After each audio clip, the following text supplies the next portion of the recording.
Miriam had always found solace in her cozy little apartment.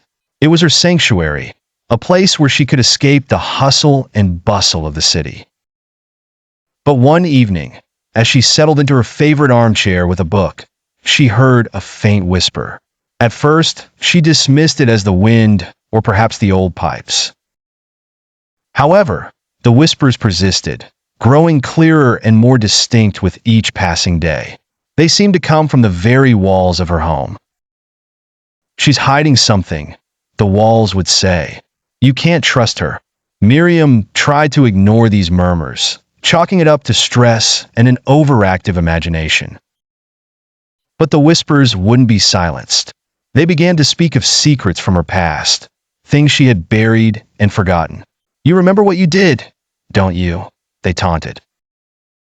Terrified and confused, Miriam confided in her best friend, Laura. "I think I'm losing my mind," she said, tears welling up in her eyes. Laura, ever the skeptic, suggested Miriam see a doctor. But even after countless sessions with a therapist, the whispers continued. One night, in a desperate attempt to silence the voices, Miriam painted her walls a bright, cheerful yellow. For a time, the whispers ceased, and she began to feel a semblance of normalcy return to her life. But then, one evening, they came back stronger than ever. "You think you can hide from us?" the walls hissed. "We know everything."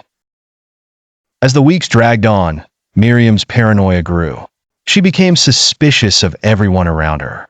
Her once warm and inviting apartment now felt like a prison, the walls closing in on her. Laura, noticing the drastic change in her friend's behavior, decided to intervene. "Miriam, you need to get out of here," Laura urged. "Come stay with me for a while." Reluctantly, Miriam agreed. The change of scenery did wonders for her mental state. The whispers ceased, and for the first time in months, she felt like herself again.